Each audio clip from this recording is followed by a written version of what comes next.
Marcus Chen cursed as his cargo ship shook violently. Warning lights flashed red across the control panel. The navigation system had died 3 hours ago, and now he was drifting toward a system he didn't recognize. He checked his star charts. The readings made no sense. According to the data, he was approaching the Xerion system, but that was impossible. The Xerion system had been marked as a dead zone for over 30 years. The entire civilization had been wiped out by some terrible plague. The ship lurched again. Marcus grabbed the controls and tried to steer away, but his engines were failing too. He watched helplessly as his ship was pulled toward a large planet covered in dark clouds. "Come on, old girl," he muttered to his ship. "Just a little longer." But the ship didn't listen. It crashed through the planet's atmosphere and hit the ground hard. Marcus was thrown against his seat. Pain shot through his ribs. Smoke filled the cockpit. He stumbled out of his ship and looked around. The sky was dark and stormy. Strange purple lightning flickered in the clouds. The ground was covered with the ruins of massive buildings. Broken towers reached toward the sky like broken fingers. This wasn't a dead planet. Someone had lived here. Someone had built all this. Marcus activated his emergency beacon and started walking through the ruins. His ribs hurt with each step, but he needed to find shelter. The air was breathable, according to his scanner, but something felt wrong about this place. He walked for an hour before he heard it. A soft, crying sound coming from inside a collapsed building. Marcus stopped and listened. It sounded like a child. "Hello?" he called out. "Is someone there?" The crying stopped. Then he heard a small voice speaking in a language he didn't understand. It sounded scared. Marcus climbed over the broken stones and squeezed through a gap in the wall. Inside, he found a small chamber lit by glowing crystals. In the corner sat a young alien girl. She was unlike anything Marcus had ever seen. Her skin was pale blue, almost white. Her hair was silver and seemed to move on its own, but her eyes were the most striking thing about her. They were completely black, like looking into deep space. The girl couldn't be more than 8 years old. She was thin and dirty. Her clothes were torn. She looked at Marcus with fear and wonder. "It's okay," Marcus said softly. He held up his hands to show he meant no harm. "I won't hurt you." The girl tilted her head. Then something amazing happened. Marcus heard her voice inside his mind. "You're not one of them," the voice said. It was gentle and musical. "You're different." Marcus nearly jumped back in surprise. "You're telepathic?" The girl nodded. She stood up slowly. "I am Zara. I am the last of my people. The others came and hurt everyone, but they couldn't find me here." "What others?" Marcus asked. Images flashed in his mind. He saw massive warships in the sky. He saw soldiers in armor shooting down fleeing civilians. He saw children running and screaming. The images were so real that Marcus felt sick. "The warrior races," Zara explained. "They said we were dangerous. They said we had to die." Marcus felt anger building in his chest. "They killed your entire people?" "Almost everyone. I hid here for many cycles. I waited for someone to come. But only you came." Marcus looked at this small, scared child.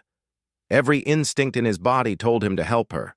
It didn't matter that she was alien. It didn't matter that this system was supposed to be dead. She was just a kid who needed help.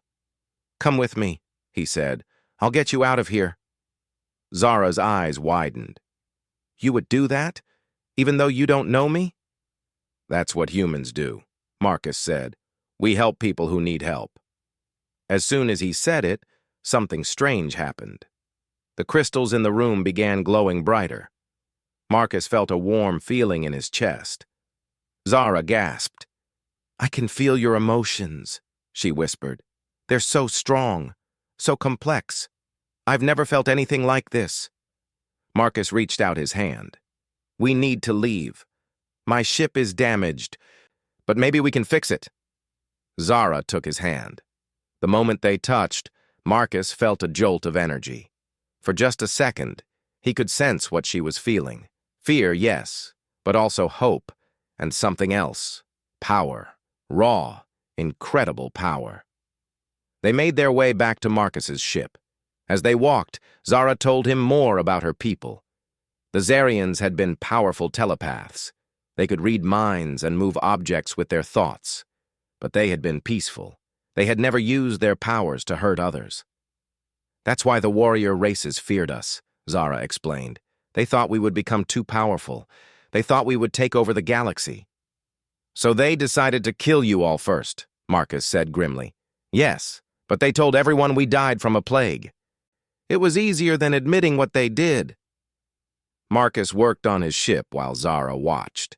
She was curious about everything. She asked questions about Earth and humans. She seemed amazed by the simplest things. Your species is so different, she said. You feel so much. Joy, sadness, anger, love. It's like music in my mind. As Marcus fixed the last connection, his ship's communication system crackled to life. A transmission was coming in on the emergency frequency. All ships in the Zarian system, a harsh voice said. You are ordered to leave immediately. This system is under quarantine. Any unauthorized vessels will be destroyed. Marcus looked at Zara. She was scared again. They monitor this system, she whispered. If they know you're here, then we better leave fast, Marcus said. He started the engines. They roared to life, louder than usual but working. As they lifted off, Marcus saw other ships approaching in the distance, warships with weapons charged. Hold on, he told Zara. They blasted out of the atmosphere just as the first missiles exploded behind them. Marcus pushed his ship to maximum speed, but he knew they couldn't outrun military vessels for long. That's when Zara did something that changed everything.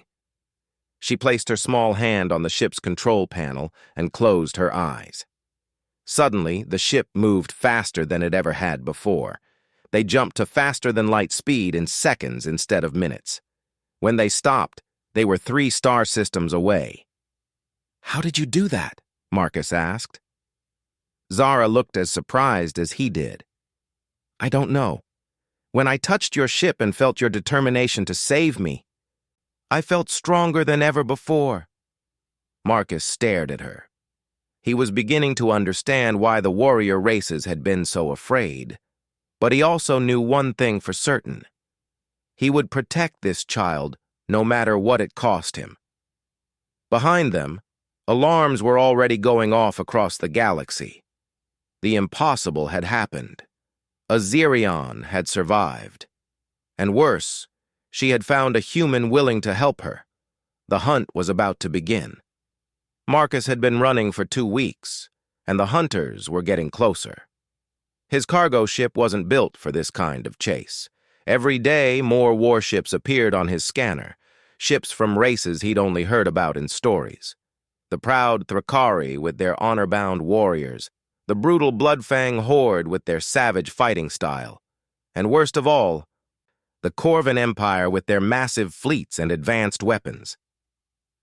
They're all working together, Marcus muttered as he checked the scanner again.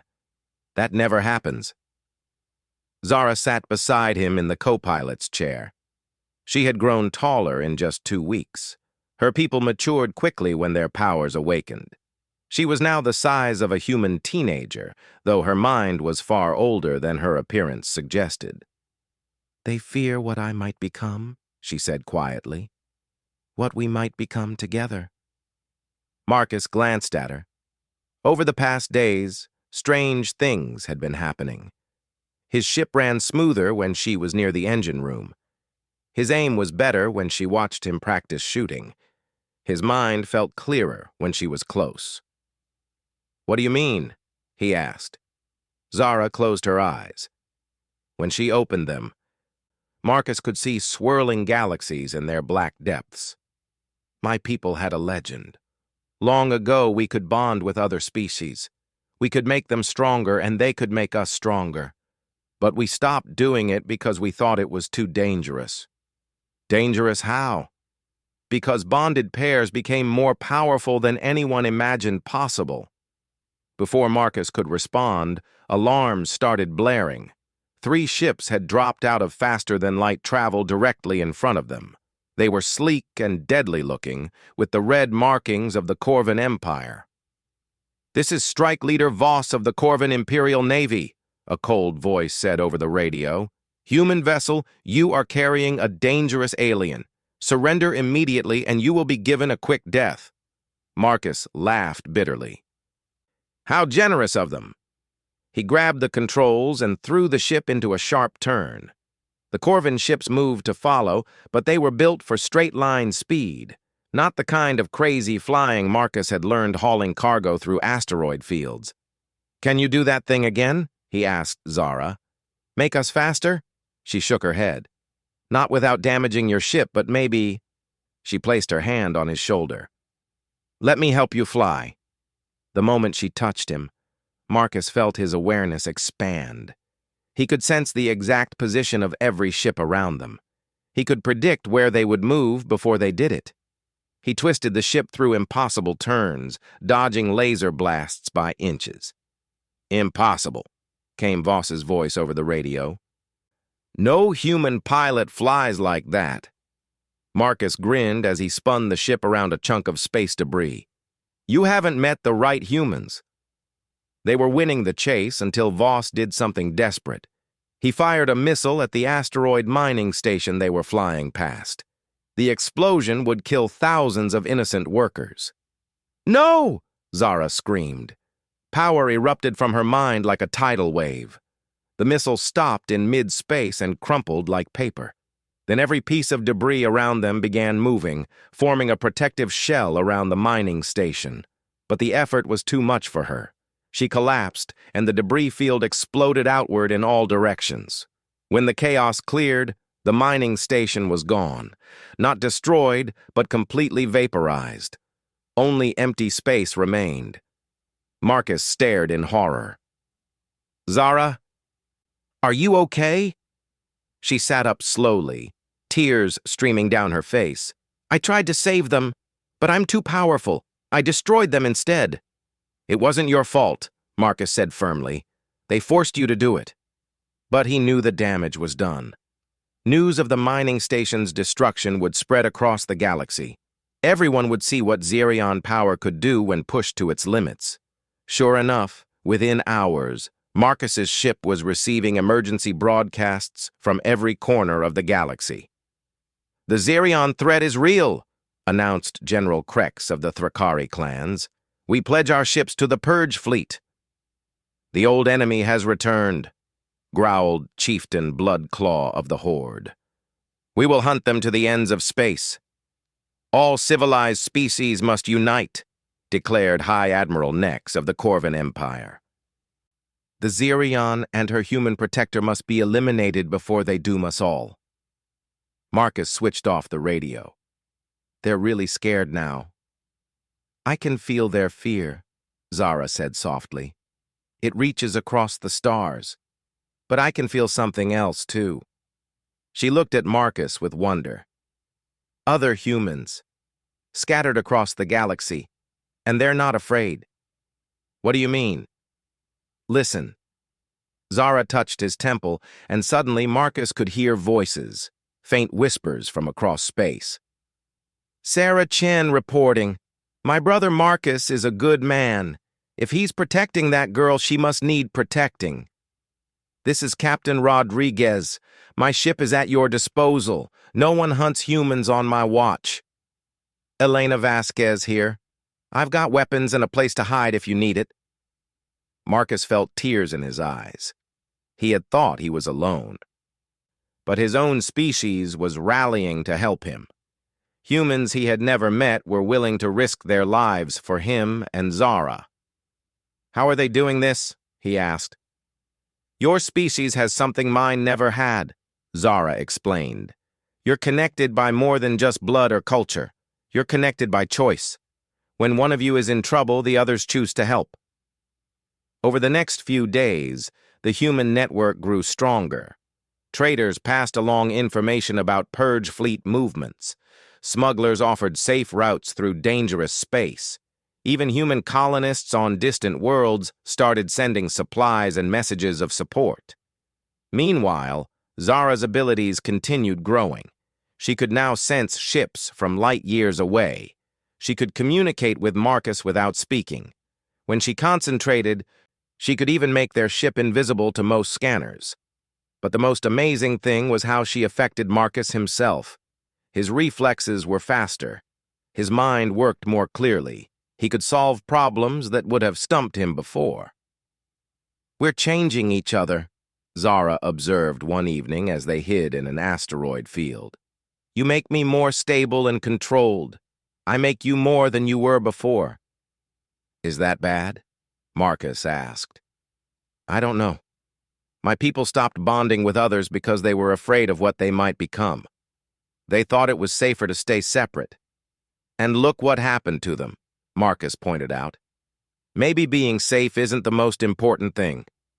That night they were found again. This time it was a Bloodfang raiding party, 12 ships against their 1. Marcus prepared for another wild chase, but Zara had a different idea. She reached out with her mind and touched the raiders' thoughts. Instead of attacking them, she showed them her memories. Her people's peaceful lives before the genocide. The children who had died. The beauty that had been lost forever. Half the Bloodfang ships stopped firing. Their crews argued among themselves over the radio. Finally, 6 ships turned around and left. Only 6 remained to fight. "Some of them are starting to doubt," Zara said. "They're beginning to wonder if their leaders told them the truth." Marcus smiled as he outmaneuvered the remaining raiders. "Good. Maybe we can win this thing after all." But even as he spoke, he knew the worst was yet to come. The Purge fleet was growing larger every day. Soon they would face not dozens of ships, but thousands. And somewhere in the galaxy, innocent humans were dying just for being his people. Colonies were being destroyed. Space stations were being raided, all because he had chosen to save one alien child. Marcus looked at Zara, who was sleeping in the co-pilot's chair. Her silver hair moved gently around her peaceful face. She looked so young, so innocent. But he could feel the power radiating from her even as she slept. Power that was growing stronger every day they spent together. Power that the warrior races feared more than anything else in the universe. Marcus made a decision. Tomorrow he would try to contact Elena Vasquez. If anyone could help them find a permanent solution, it would be her. She was the best arms dealer in human space, and more importantly, she was smart enough to understand what was really at stake. Because this wasn't just about him and Zara anymore. This was about the future of every species in the galaxy. And Marcus was beginning to realize that future might depend on one simple human trait that the warrior races would never understand. The choice to do what's right, even when it's dangerous. Elena Vasquez was not happy to see them. "Are you completely insane?" she hissed as Marcus and Zara entered her hidden base on Titan Station. The arms dealer was a tough-looking woman with scars on her face and weapons on her belt. "Every bounty hunter in the galaxy is looking for you. The Purge fleet has a 1,000,000 credit reward on your heads." "Nice to see you too, Elena," Marcus said dryly. Elena led them through a maze of storage rooms filled with illegal weapons and stolen technology. Her base was built inside an abandoned mining station that drifted through empty space. Most people thought it was just space junk. "I'm serious, Marcus," Elena continued. "Half my customers won't even talk to me anymore. They're afraid the warrior races will come after them just for knowing someone who knows you." They reached Elena's office, a small room with displays showing ship movements throughout the sector. Elena poured herself a drink and offered one to Marcus. She looked at Zara with curious eyes. "So this is the famous Xerion," she said. "You don't look very dangerous." "Looks can be misleading," Zara replied softly. Elena raised an eyebrow. "She talks like an adult." "My people mature quickly during times of crisis," Zara explained. I have the body of a teenager, but the mind of someone much older. Great. A superpowered alien teenager. What could go wrong?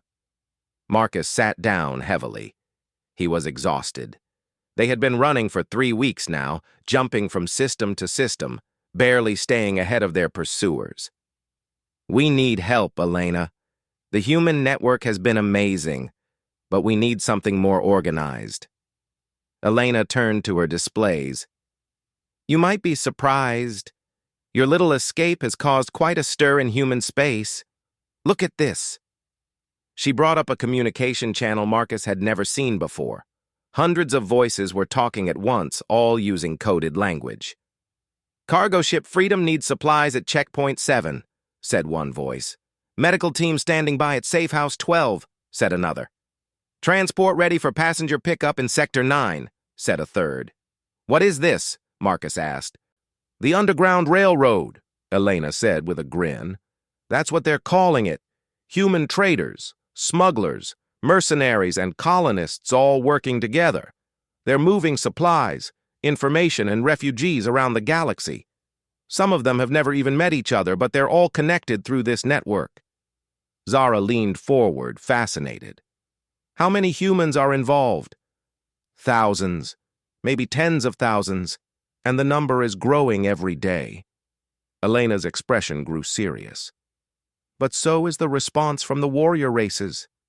She switched to a news feed. Marcus felt sick as he watched reports from across the galaxy.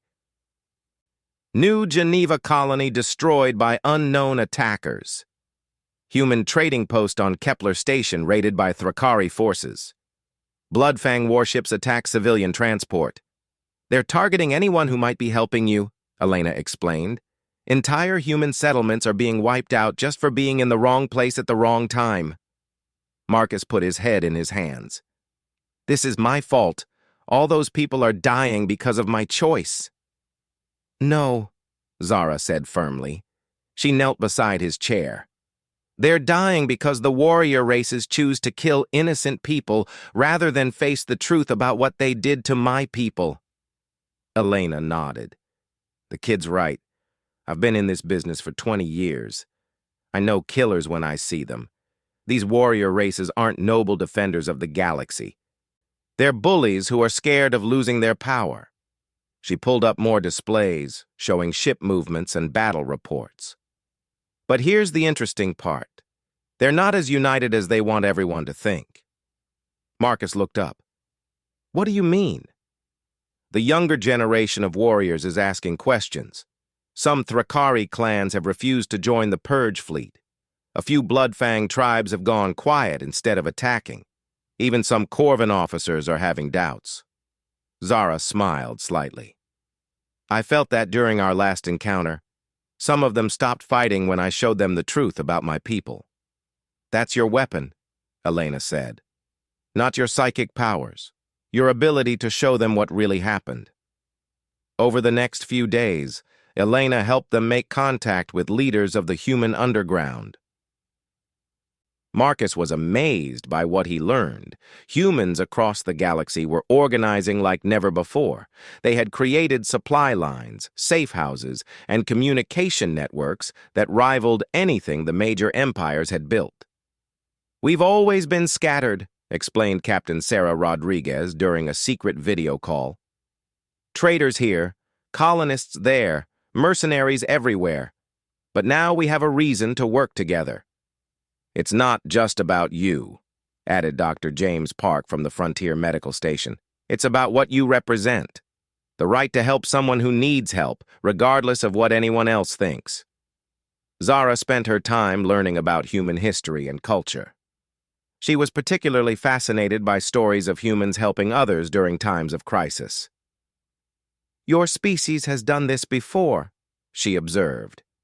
During your world wars, humans helped refugees escape persecution. During your space expansion, humans rescued crews from disabled ships, even when they were from rival nations. It's just what we do, Marcus said. It's what makes you special, Zara corrected. Most species only help their own kind. You help anyone who needs help. But their peaceful time at the base didn't last long. On their 5th day, Elena's alarm started screaming. "They found us," she said grimly, checking her sensors. 15 ships, mixed Corvan and Thrakari forces. Marcus ran to his ship, but Elena grabbed his arm. "Wait, I've got a better idea." She led them to a hidden hangar where a sleek new ship waited. It was painted matte black and covered with armor. "Meet the Ghost," Elena said proudly. "Fastest ship I've ever built, with stealth systems that can hide from anything. Consider it my contribution to the cause." As they transferred to the new ship, Marcus looked back at Titan Station. Elena was staying behind to hold off the attackers and give them time to escape. "Why are you doing this?" he asked her. "You could just hand us over and collect the reward." Elena laughed. "Because I like being part of something bigger than myself. Besides, someone needs to show these warrior races that humans don't scare easy." They escaped just as the battle began. From space, Marcus watched Elena's weapons platforms light up the darkness as they fought against overwhelming odds. Some of the human traders who had been docked at the station stayed to fight alongside her. "She's going to die," Marcus said quietly. "Maybe," Zara replied. "But she's choosing how to live right up until the end. That's what humans do." As they flew away, Zara used her growing abilities to coordinate with the human underground. She could now communicate telepathically across vast distances, connecting scattered groups of humans like never before. "I can feel them all," she said with wonder. "Thousands of humans across the galaxy, all connected by their choice to help us. They're not just individuals anymore. They're becoming something new." "What do you mean?" "They're becoming a true unified force. For the first time in your species' history, humans everywhere are working toward the same goal." Marcus thought about that as they jumped to faster-than-light speed. Maybe Elena was right. Maybe this wasn't just about him and Zara anymore. Maybe it was about proving something to the galaxy, proving that the choice to help others, even strangers, even aliens, was not weakness, but strength. Behind them, more emergency broadcasts were going out. The destruction of human settlements was accelerating. War Commander Vex of the Corvan Empire had taken personal command of the Purge fleet and was coordinating attacks across a dozen sectors. But Marcus also heard something else in the broadcasts: doubt, fear. Some warrior races were starting to question whether the genocide of an entire peaceful species had really been necessary. The galaxy was beginning to choose sides, and for the first time since this all began, Marcus thought they might actually have a chance of winning. But first, they had to survive what was coming next, because Vex was no ordinary commander. He was the one who had personally led the original attack on the Xerion worlds 30 years ago. And now he was coming to finish what he had started. Marcus stared at the ruins of New Hope Colony and felt his heart break. 3,000 humans had lived here just yesterday. Families, children, old people who had spent their whole lives building something peaceful and good. Now there was nothing but twisted metal and burning debris floating in space. "They weren't even hiding us," he whispered. "They were just human." Beside him, Zara wept silver tears. Over the past month, she had learned to care about humans as much as he did. Every destroyed colony, every killed innocent person hit her like a physical blow. "This has to stop," Marcus said firmly. He turned to the communication panel. "I'm going to surrender myself to Vex. Maybe if I give myself up, he'll stop killing civilians." "No," Zara said immediately. "That won't work. I can feel his mind across the stars. He enjoys the killing now. He won't stop even if you surrender." "Then what do? We can't keep running forever. Every day we're free, more people die." Their ship, the Ghost, was hiding in an asteroid field near the destroyed colony. They had been dodging the Purge fleet for 6 weeks now. The warriors were getting better at tracking them, and the attacks on human settlements were getting worse. "There's something I need to show you," Zara said softly. She led him to the ship's computer and began accessing files they had downloaded from Elena's base. "I've been studying the old records of my people," she explained. "I found something the warrior races don't know about, something that explains why they were really afraid of us." She brought up ancient Zarian texts, translated into human languages by computer. "My people weren't just telepaths," Zara continued. "We could permanently bond with other species, sharing our abilities with them. But more importantly, when we bonded with someone, they could enhance our abilities far beyond anything we could achieve alone." Marcus read the files with growing amazement. "You're saying Zerions could make other species psychic?" "Not just psychic. We could help them evolve, become better versions of themselves, stronger, smarter, more capable of working together." Zara's eyes glowed softly in the dim light. "The warrior races weren't afraid that we would conquer them. They were afraid that we would make everyone else powerful enough to stop them from conquering others. So they killed your entire species to preserve their own ability to wage war." "Exactly. And now they're doing it again, killing humans because you're proving that cooperation is stronger than conquest." Before Marcus could respond, alarms sounded throughout the ship. Elena's voice crackled over the emergency channel. "All human ships, this is Elena Vasquez broadcasting from Haven Station. The Purge fleet is coming. 300 ships led by War Commander Vex himself. We need everyone who can fight." Marcus felt his blood run cold. Haven Station was the last major human settlement in this sector. If it fell, the entire human underground would be scattered beyond repair. "We have to help them," he said. "It's a trap," Zara warned. "Vex knows we'll come. He's using the station as bait." "I know, but we can't let him destroy it." They jumped to faster-than-light speed and emerged near Haven Station an hour later. What Marcus saw took his breath away. The station itself was huge, built from the shells of dozens of old cargo ships welded together. But that wasn't what amazed him. Surrounding the station were nearly 100 human ships. Traders, smugglers, mercenaries, even civilian transports that had been fitted with weapons. "My God," Marcus whispered. "They all came." "Not just them," Zara said with wonder. She was using her abilities to scan the area. "I can sense other species, too. Some of the younger Thrakari who refused to join the Purge fleet. A few Bloodfang tribes who decided they don't want to be part of genocide. Even some Corvin officers who couldn't stomach Vex's tactics." Captain Rodriguez's voice came over the radio. "Marcus, Zara, good to see you made it. We've been preparing for this fight for weeks." "You don't understand," Marcus replied. "There are 300 enemy ships coming. You'll all be slaughtered." "Maybe," Elena's voice cut in from the station, "but we'll make them pay for it. And more importantly, we'll show the galaxy that humans don't abandon each other." As if summoned by her words, the Purge fleet arrived. The sky filled with massive warships bearing the symbols of the Corvin Empire, the Thrakari clans, and the Bloodfang Horde. At their center was Vex's flagship, a kilometer-long dreadnought bristling with weapons. "This is War Commander Vex," a cold voice announced. "Human terrorists, you are harboring a dangerous alien weapon. Surrender the Zerion and the traitor Marcus Chen or be destroyed." This is Captain Rodriguez speaking for the human fleet.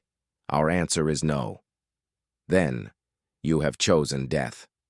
The battle began immediately. The Purge fleet attacked with overwhelming force, expecting to crush the humans in minutes. But something unexpected happened. Zara reached out with her mind and connected to every human in the fighting. Suddenly, all 100 human ships were flying as one.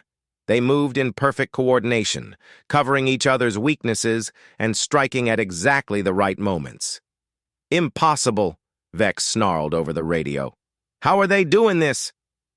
Marcus grinned as he piloted the Ghost through a swarm of enemy fighters. With Zara's mental link enhancing his abilities, He could predict every enemy move before it happened. Around him, other human pilots were performing impossible maneuvers, working together like parts of a single organism. "You wanted to know what makes humans dangerous?" Marcus broadcast to Vex. "It's not our weapons or our ships. It's our ability to choose to trust each other, even with our lives." The battle raged for hours. The humans were outnumbered 3-1, but they fought with a unity and determination that the warrior races had never faced before. Ships that should have been destroyed managed to escape. Pilots who should have died were saved by allies who risked everything to help them. But slowly, the overwhelming numbers began to tell. One by one, human ships were destroyed. Haven Station's defenses were failing under the constant bombardment. "We can't hold much longer," Elena reported. "Too many of them." That's when Zara made her choice. She stood up from the co-pilot's chair and placed her hand on Marcus's shoulder. "I can stop this," she said quietly. "I can bond with you permanently, share all my power with you. Together, we would be strong enough to defeat Vex's entire fleet." Marcus felt the offer like a warm current running through his body. He could sense the incredible power she was offering him, enough power to save everyone he cared about. But he also sensed something else. If he accepted the bond, he would no longer be entirely human. He would become something new, something the galaxy had never seen before. "What would that make me?" he asked. "I don't know," Zara admitted. "My people stopped bonding with others because they were afraid of the changes it caused. But maybe change isn't always bad." Marcus looked out at the battle raging around them. He saw human ships dying. He saw Haven Station burning. He saw the future of his species hanging in the balance. He thought about Elena, who had sacrificed everything to help strangers. He thought about Rodriguez and all the other humans who had chosen to fight impossible odds rather than abandon their principles. He thought about Zara herself, the last of her people, who still chose to trust and care for others despite everything that had been done to her. "No," he said finally, "I won't take your power." "But everyone will die," Zara protested. "Maybe. But if I become something other than human to save them, then we've already lost what we're fighting for." Marcus smiled at her. "Besides, I think you're underestimating what humans can do when we really try." He activated the ship's communication system and broadcast on every frequency at once. "This is Marcus Chen to all ships, all stations, all people listening across the galaxy. You want to know why the warrior races are really afraid of Xerions? Because Xerions represented the possibility that all species could learn to work together instead of fighting each other." As he spoke, Zara used her abilities to project his words and the truth behind them into the minds of everyone within range. Not just humans, but the warriors attacking them too. 30 years ago, they committed genocide to prevent that possibility. Today, they're trying to do it again by destroying anyone who dares to help someone different from themselves. Across the battlefield, warrior ships began slowing their attacks. Crews were arguing among themselves as the truth of what had really happened to the Xerions spread through their minds. "But they failed," Marcus continued, "because you can't kill an idea. You can't destroy the choice to help others. And you can't stop people from deciding that cooperation is better than conquest." That's when the impossible happened. Some of the Purge Fleet ships turned around and began firing on Vex's flagship instead of the humans. War Commander Vex screamed in rage as half his fleet turned against him. "Traitors! Cowards!" he roared over the radio. "The Xerion is controlling your minds." But Marcus knew better. Zara wasn't controlling anyone. She was simply showing them the truth, and the truth was more powerful than any weapon.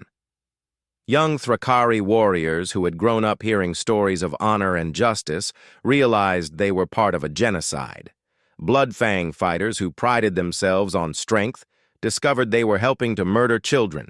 Even Corvin officers who believed in order and civilization saw that their leaders had become the very monsters they claimed to fight. The battle turned into chaos as the Purge fleet fractured. Some ships continued attacking the humans. Others turned to fight their former allies. A few simply stopped firing altogether and drifted in space as their crews tried to process what they had learned.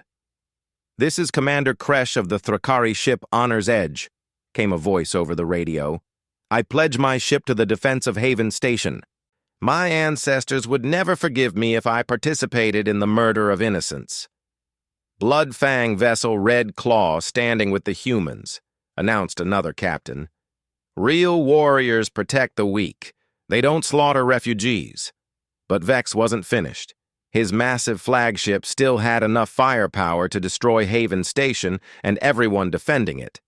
"If I cannot have victory, then no one will survive this day," he snarled.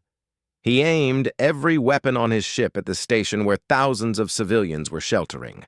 Marcus saw what was about to happen and made a desperate choice. He flew the Ghost directly into the path of Vex's weapons, using his ship as a shield. "Marcus, no!" Zara cried out. The flagship's main guns fired. The energy beams should have vaporized the Ghost instantly. But in that moment, Zara's power surged through their temporary connection. The beams bent around their ship like water flowing around a stone. More than that, the energy was redirected back at Vex's flagship. The proud dreadnought staggered under its own reflected firepower. "Impossible," Vex whispered. "No Zirian could do that alone." "She's not alone," Marcus said calmly. "That's what you never understood. Power isn't about one person being stronger than everyone else. It's about people choosing to help each other be better than they could ever be alone." As if to prove his point, the human fleet moved to surround Vex's damaged flagship. They were joined by the rebel warriors who had switched sides. For the first time in galactic history, multiple species were working together as equals. Faced with overwhelming opposition, the remaining loyal fleet began to retreat. Vex's own officers finally had enough. "Sir, we surrender," came a voice from his flagship. "This war is over." "Never!" Vex screamed. But his crew had already shut down the ship's weapons and engines. In the hours that followed, as the battle ended and rescue ships arrived, Marcus found himself thinking about what came next. They had won this fight, but the galaxy was now divided. Some species would welcome the changes that were coming.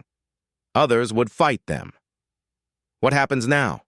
he asked Zara as they stood on Haven Station's observation deck, looking out at the mixed fleet of human and alien ships. "Now we build something new," she replied, "a place where species can learn to trust each other. Where refugees can find safety regardless of what they look like or where they come from." Elena, who had survived the battle despite taking heavy damage, limped over to join them. "I've been talking with the other captains," she said. "Human and alien alike. We want to establish a permanent sanctuary, neutral space where anyone can find help." "The warrior races will never allow it," Marcus pointed out. "The old generation, maybe," Elena agreed. "But their children are asking questions now.